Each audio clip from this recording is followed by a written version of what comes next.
medical marijuana. Next on Chronicle. Good evening. Heather Unruh joins us tonight. Like it or not, medical marijuana is coming to Massachusetts, and it will bring with it an entirely new industry for our state. In Colorado, medical marijuana has been around and legal for many years now, and we take you there now for a hint of what's to come here at home. It's a stunning sight. Rows of green, federally banned plants growing abundantly in the mile-high city. Grow farms hidden in nondescript warehouses for security. This is medical-grade marijuana. Nothing like you've ever read about or experimented with. No pests or pollutants, just potent plants. They're giant buds covered with crystals of THC, the concentrated chemical that kills patients' pain. From seedlings, energized by rap, to harvest and curing in the dark, marijuana is now legitimate and a $200 million a year industry here in Colorado. We don't grow pot here, we grow medicine for licensed patients. Our patient waiting area over here, the non-patient waiting areas out there. Jake Salazar runs MMJ America. His highly successful boutique-like dispensary has created 80 jobs. Jobs very much at risk if Salazar or anyone in his company steps out of line. Do you worry about whether the feds could go after you? Of course. Because in this exploding industry, every move is scrutinized. We made it like a fortress in here. Every plant is tracked from seed to sale, and they do it using a barcode. That way the owners can tell if anything goes missing. To get inside, patients must show their red card, given only after a doctor's recommendation and registering with the state, which keeps track of how much each patient uses and how much is being sold. The supply kept in heavily fortified vaults. This is all primo grown. Dispensaries are cash only, and a lot of cash changes hands. So this is a panic button? Yeah. Have you ever had to use it? We have to be careful. The operation's just as tight at Dixie Elixirs, the company that makes many of the products Jake sells. How many cameras and how many microphones are on us right now? Dozens. There's not a place in this facility that we're not videoing 24 hours a day, 7 days a week. Every precaution designed to protect employees and those who live nearby. We always say security starts with not being able to find the facility, and so we're in a 27,000 square foot state-of-the-art production facility, but by design it's nondescript. Thousands drive by every day without a clue what's brewing inside. It's 12 ounces, representing 40 milligrams. This would be the equivalent of smoking between 4 and 5 marijuana cigarettes. Whoa, can't smoke it?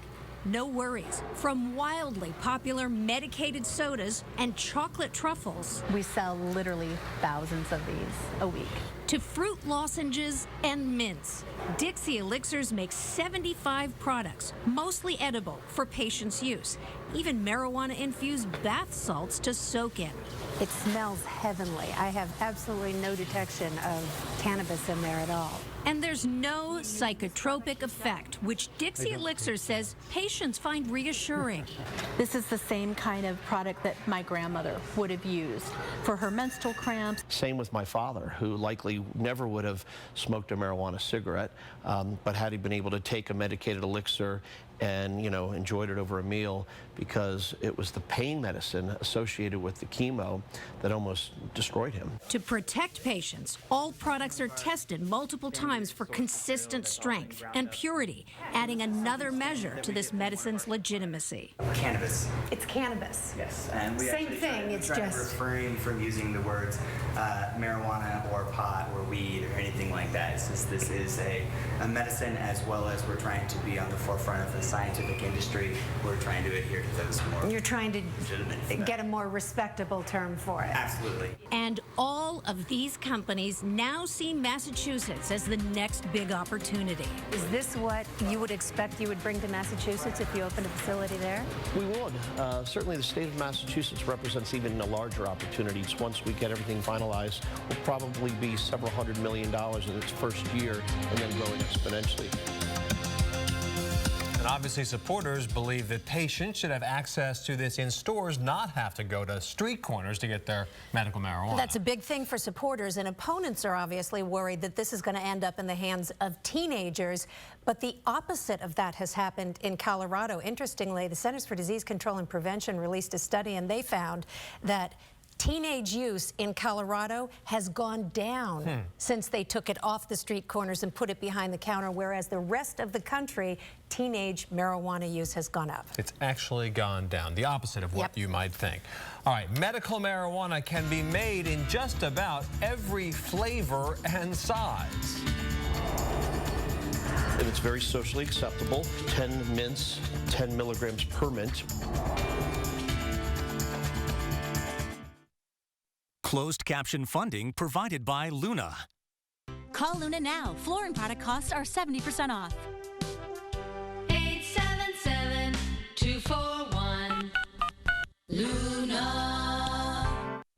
First racket I ever owned was wooden, of course, and was strung with so-called catgut. I like to take lessons because you're with younger people and you're learning something every day, and that keeps you alive.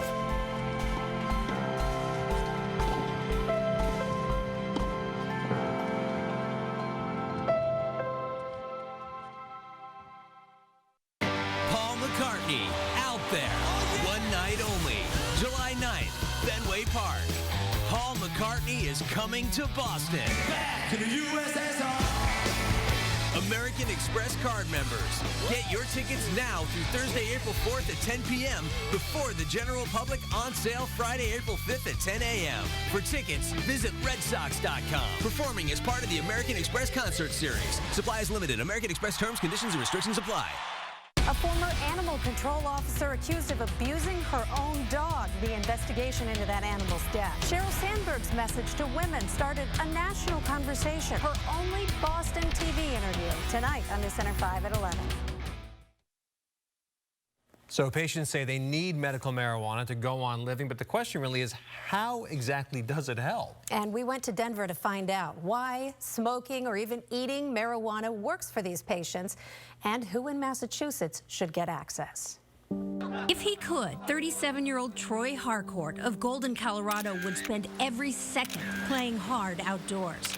But good days are few, thanks to a disabling condition. A condition that's explained as a migraine of the stomach. It's rare, real, and very difficult to treat. It's called cyclical vomiting syndrome. That sounds awful.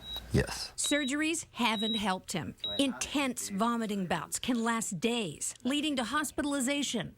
Only one thing brings Troy relief: cannabis. 2 or 3 of these a day makes cyclical vomiting syndrome tolerable. Lucky for him, it's legal in Colorado. What Colorado's done is take marijuana off the streets and put it behind the counter. Now widely available in dispensaries, and not just in plant form. Many, like Ganja Gourmet, sell a huge variety of edibles. Gummies, hard candies, Popcorn, banana chips, lollipops, energy bars. topical lotions, salves, massage oils. We have a lot of patients that are in real pain, and it does help them. Colorado has roughly 120,000 registered medical marijuana patients. And thanks to companies like Dixie Elixirs, using it has never been easier or more discreet. And it's very socially acceptable. 10 mints, 10 milligrams per mint, or 100 milligrams per package. This product would allow you to medicate in public. You could certainly medicate in the office if need be to alleviate some sort of pain or stress or anxiety. And our hemp extract is a little bit thicker than our CO2 extract, and that's why you see the black versus the gold that Darwin is working with. Tamer, who scientifically tests and develops new cannabis products, is a patient herself. She prefers tinctures, a few drops of concentrated liquid cannabis. If I get nausea, literally within 30 seconds of holding it under my tongue, the nausea is gone. Because it goes immediately to your head. I smoke it, I eat it. daily. For Corey, it's all about pain control, and cannabis, he says, is unmatched at controlling nerve damage pain from an accident. It's definitely a revolution. And with names reminiscent of the 60s. Green crack. Hard to imagine medicines called Green Queen Quirkle and the likes could ease cancer pain, nausea, glaucoma. I had surgery on my eye when I was younger. I get bad migraine. But patients passionately believe in their power. And it works? Yeah, it works good. I wouldn't keep smoking if it didn't work good. So who will get access in Massachusetts? People like Eric McCoy. It's really been a saving grace for me. A multiple sclerosis patient who testified before public health officials in Massachusetts about his use and need. It resolves all the muscle spasms in my legs. It allows me to park the wheelchair at the front door and walk around the house throughout the day. Bay State patients must be debilitated to be eligible. We focused on identifying and further defining what debilitating means, so that then the focus is less on a particular named disease, but more on how does that disease or illness affect the patient. And that's where we focused on the debilitating part. So there it affects patients to the extent that one or more of their life activities is significantly impacted. For many patients living with cancer, ALS, or other debilitating diseases, mass medical marijuana can't come too soon. I always have my little pinch hitter in my pocket, and if I get nauseous, I'll just break this out. In the Rocky Mountain State, patients say it's worth the wait. Calming my nervous system down and relaxing me and relaxing those nerves is what helps me the most. It just calms everything down. What do you say to people who just vehemently oppose marijuana of any sort? You know, I would say walk a day in my shoes and then tell me how much you're opposed against it. Helping so many people with so many different symptoms. What does insurance say about this? Will they cover it? Insurance, banks, it's a very difficult sell because marijuana is still federally banned in this country, so they don't want anything to do with it. That may change in the years to come as more and more states like Massachusetts come on board, but right now it's strictly a cash-only business, and it's roughly $300 cash for that 2 ounces of medical marijuana or cannabis. And it seems like a lot. Which sounds like a lot, but the price has actually come down since marijuana became legal for medical uses in Colorado. It's come down about $200 per ounce, so it's substantially less. All right. Well, medical marijuana is soothing some of the state's woes as well with jobs. There's really no simpler way to say it. Medical marijuana does in fact mean jobs. And we'll have more on that in a moment, but first, watch your step in the dark. Right now, you're inside someone's multi-million-dollar investment, a thriving grow farm, major supplier of Colorado's medical marijuana. This really is a science. These plants are in the dark right now because they're in the photo period, or so-called sleeping period. They're going to be harvested tomorrow, and it'll take roughly 3 weeks to get them to the stores in Denver. Highly paid master growers, one of many new jobs in this exploding new industry. There are a lot of jobs to be had. 2011, we employed directly in excess of 10,000 employees, residents of the state of Colorado that are working in the medical cannabis community. Big salary jobs, scientists, security, accountants, jobs in marketing, sales, licensing, and of course, attorneys. We are one of very few law firms that have expertise in medical marijuana law. And Brian Vicente's firm has opened a Bay State office. Patients need access to medicine now in Massachusetts, and the sooner we have it access through stores, the less patients have to go to street corners to get their medicine. He's hoping Colorado's industry is a model. We've learned a lot of lessons on how to effectively regulate this substance so it gets to patients, not to teens, and we can have businesses that are profitable at the same time. Massachusetts regulations would allow approved patients up to 10 ounces of cannabis for a 60-day supply and would limit the number of dispensaries to 35. For the Rocky Mountain State, it's meant millions. A sales tax generated $5.3 million last year. Licensing fees, another $7 million. But it won't happen here overnight. It is a very large task. We hope that it's not overwhelming, but it is essentially having to build a brand new system to oversee a brand new industry. An industry ripe with growing pains Colorado would just as soon forget. In your state, you don't want a free-for-all. Jake Salazar's company survived the state's initial green rush when dispensaries popped up everywhere. And that was where the articles were being written. There are more dispensaries in Colorado than Starbucks. It's crazy out here. It's the Wild West. And it was. We certainly have concerns that there could be problems, but that's why we've organized the regulations as we did, and we think in a very thoughtful and careful way to try to prevent exactly the kinds of potential abuses, if you will, that have happened in other states. The 1,800 dispensaries in Colorado in 2010 have been weeded down to 500. And right now, some are just getting by. I've seen some of the nicest people and some of the best operators, to be honest with you, accidentally put their stores too close to a school where the city measured it at 950 feet and the federal government measured it at 1,025 feet. And you know, they get a letter and you're shut down. If they step out of line, then they will not only have their business shut down, but they could face very serious state and potentially federal criminal charges. Being passionate about the plant is certainly one aspect, but you know, having a properly designed business, having access to capital, having lawyers, accountants, the proper production teams to ensure your business's success is what's going to make somebody a winner in the state. I know hundreds of people that poured their entire life savings, borrowed from mother, father, brother, sister, with nothing to show at the end of the day. And so it's not for the faint of heart. Applications for dispensaries in Massachusetts will be accepted this summer. Not cheap, though, to start it up. No, in fact, those places in Colorado that we visited, it's a minimum startup of $1.5 million. Now, those are pretty extraordinary facilities, but it gives you an idea of what you could see here, especially with only 35 licenses being handed out. The interest here with investors in Massachusetts said to be extremely hot. Okay. Up next, how doctors are able to say now, patient, heal thyself. Medical marijuana may now be legal in the Bay State, but with regulations still hazy and federal prohibition a constant threat, the local trade is still something of an underground affair. Medical marijuana is going to help normalize attitudes in our society. The older reefer mad generation is slowly passing on. Until new regulations take effect in May, cultivators in Massachusetts are keeping a low profile. This grower lives north of Boston and goes by the handle Cyclone. He grows cannabis in his basement for 9 patients who've received doctor's approval. In fact, it's probably the oldest medicine known to mankind.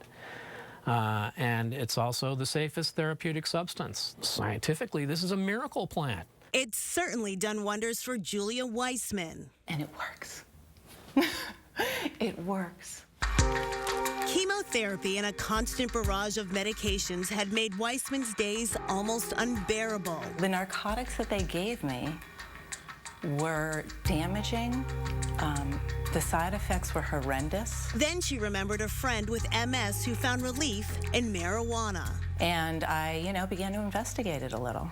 And I did try it a few times, and it was shockingly so much better. Weissman prefers to take her cannabis in food. Today, she's blending marijuana into a fruit smoothie to help ease her joint and nerve pain, a concoction she says is not intoxicating. It's like taking an ibuprofen. It's just anti-inflammatory. I'm not high at all. I'm able to function, I'm able to drive. It gets the nerve and joint pain to a reasonable level. I think the only thing cannabis can't do for me is grow back my hair. And that allows Weissman to pay better attention in class. Cannabis is a highly evolved plant species that comes in both a male and a female type. John Napoli is teaching his weekly Grow Your Own class. It is quite popular, and we are one of the only people doing it. Napoli owns Boston Gardener in Dudley Square. Many of the products on the shelves hint at their intended use. But with the new medical marijuana law, there's now little reason to hide an interest in cultivating one's own cannabis. But if you are an avid gardener, if you got a green thumb, you're probably going to be able to grow some of the best cannabis you've ever had yourself. The law says a patient with a doctor's recommendation can legally possess a 60-day supply of marijuana. Welcome news for those who find relief for their symptoms. Painful, perhaps, for some of the powers that be. For the cost of sunlight, dirt, and rain, a patient can grow their own medicine. For a pharmaceutical company, that's a horrifying prospect. Cyclone, the grower or caregiver for 9 cannabis patients, says he makes no profit off his medical marijuana. He sells at cost for a fraction of the product's street value. Meanwhile, he says the medical mainstream has a lot of catching up to do when it comes to cannabis. That doctors don't know anything about this plant, quite frankly, is appalling. So why don't they know anything about it? Well, it's because of politics. It's because of reefer madness. For John Napoli at Boston Gardener, the new laws are hardly a radical experiment. They're a return to sanity. The more educated people are on it, the less of a stigma there is going to be attached to this plant. This is something that humans have used for thousands and thousands of years. It's just the last few years that the situation has become unnormal or abnormal. And we want to return it to a normal situation where people are not in fear of a safe, healthy green plant.